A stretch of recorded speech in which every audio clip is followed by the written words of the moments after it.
Alright mga kuno, so muli na naman nagbabalik ang inyong ako no. So meron naman tayong i-review na isang brake set na alam naman natin na talaga namang maganda yung brand na to. Ito ang sikat ngayon na brake set. Ito ang Shimano M4 100, also known as Deore Non-Series brake set. So bago natin simulan niya mga kuno, kung bago ka lang sa ating channel, please like, comment, and subscribe, and hit mo rin ang notification bell para sa future videos natin. Kuno, salamat. Alright.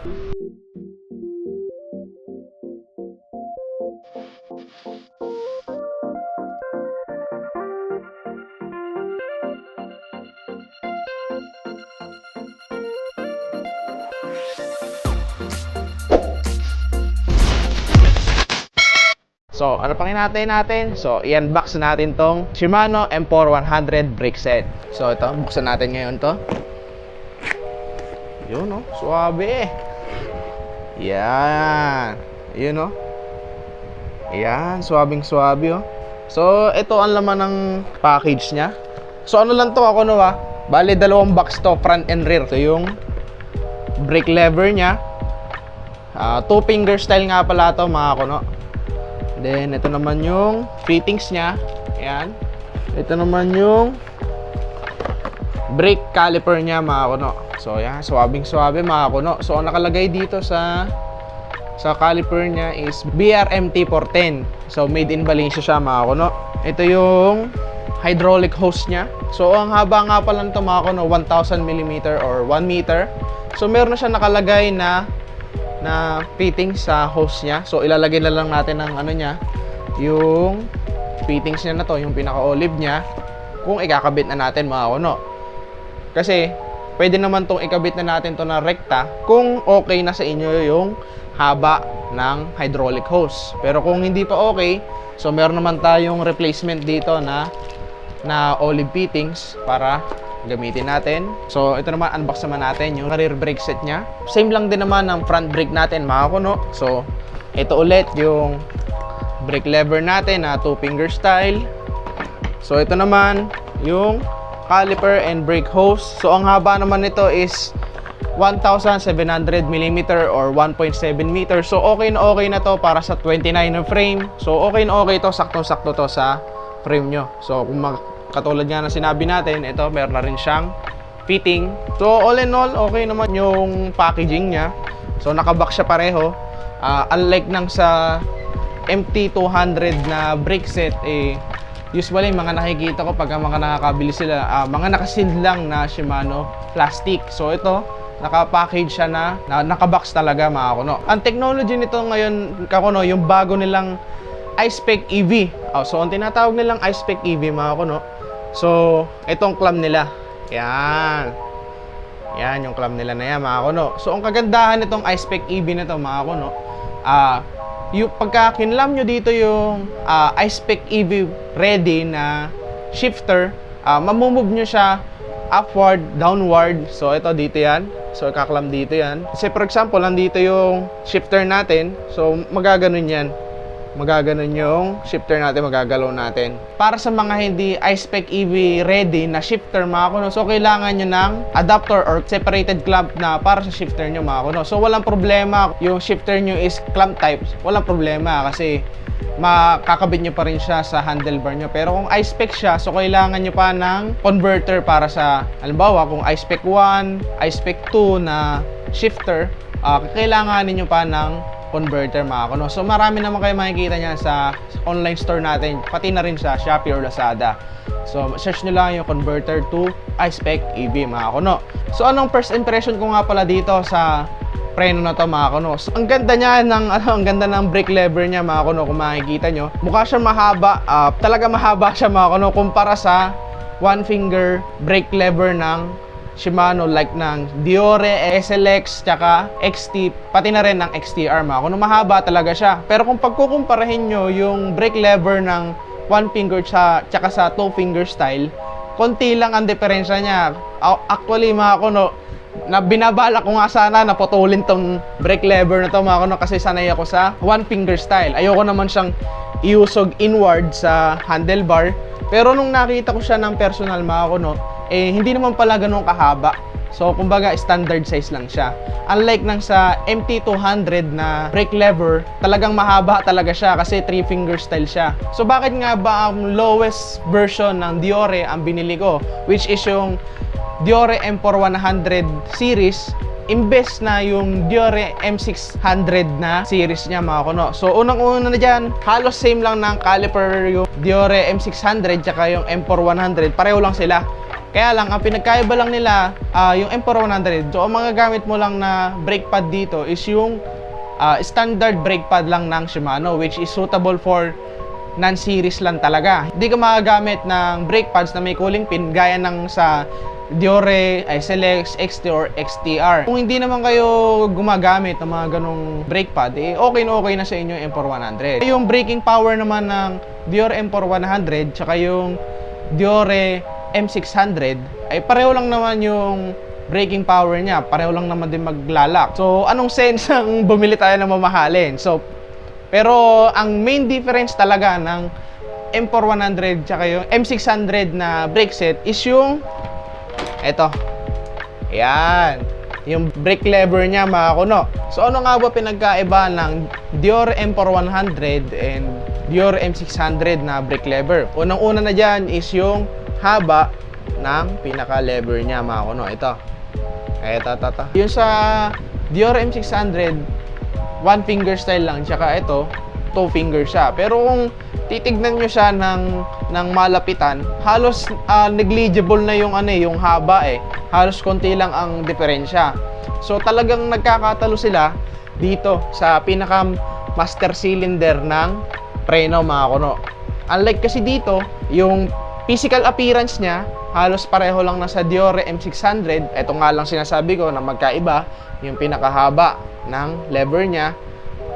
Pero yung laman nito kapareho lang ng sa MT200 na non-series brake set. Para mas madali natin maintindihan, meron kasing technology yung Shimano para sa mga high-end brake set nila na tinatawag na servo wave action. So, ang servo wave action is tungkol yon sa modulation sa pagpreno, mga kuno. Let's say for example, pag pumreno ka sa lever mo ng halimbawa, from 0 to 100%, ang pinindot mo lang sa lever mo is 20% or 30% ng piga mo sa preno mo, kakagat na agad yung brake pad mo sa rotors mo.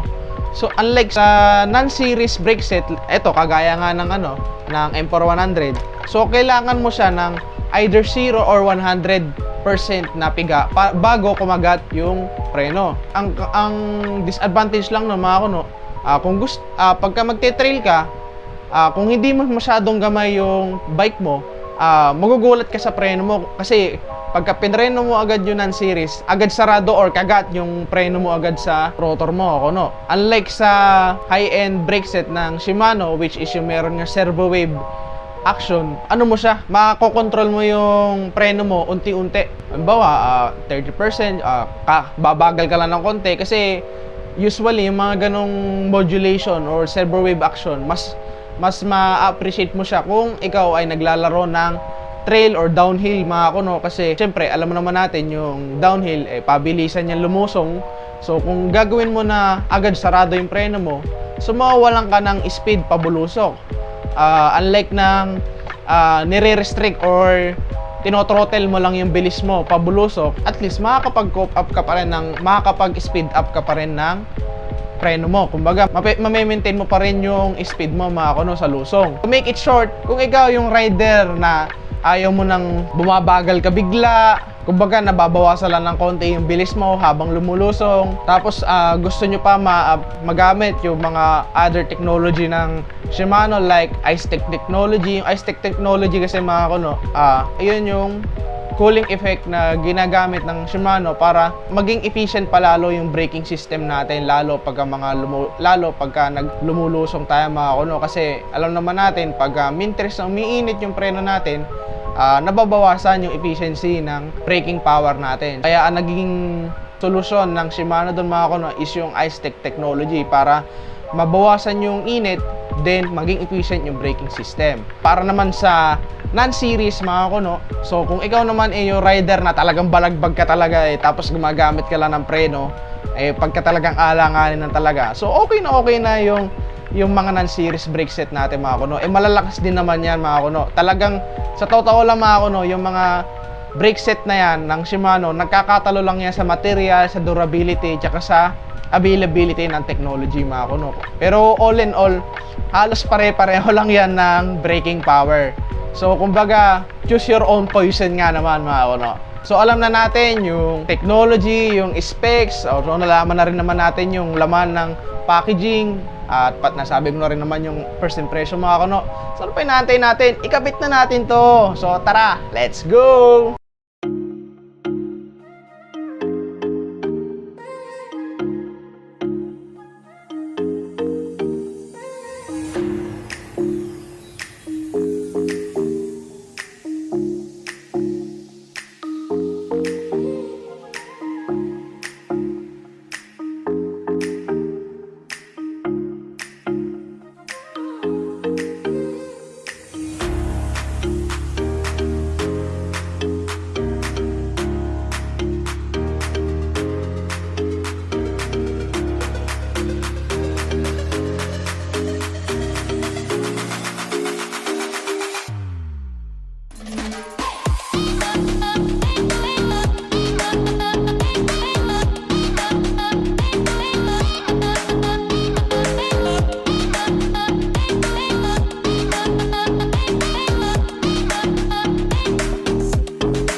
alternative sa mga high-end brake set. Alright mga kuno, so nakita nyo na yung installation ng brake set na M4100, pati na rin yung brake test natin mga kuno. So talaga namang sulit yung M4100 brake set mga kuno. Ano mga kuno? Bibili. So yun lang mga kuno, sana nakakumbinsi ko kayo sa isa na naman nating unboxing at review ng brake set mga kuno. So bago natin tapusin ang vlog natin na to mga kuno, nais ko lang muna magpasalamat sa mga sponsors natin at patuloy na sumusuporta sa ating channels. Unang-una na dyan ang Jones from Singapore and Kuwait with love. Pati na rin ang Nash Miguel Bike Shop, Kusinang Becky. So yan, maraming salamat po sa inyo. At sana po ay huwag kayo magsawang sumuporta sa ating channel. Pero syempre, kayo pa ba mga kuno? Makakalimutan ko pa ba kayo? Siyempre, maraming salamat sa mga kuno na patuloy na sumusuporta sa ating channel. So maraming salamat sa inyo mga kuno. So yun lang. For more videos like this, please like, comment, and subscribe. And hit mo na rin notification bell para sa future videos natin mga kuno. Salamat, alright!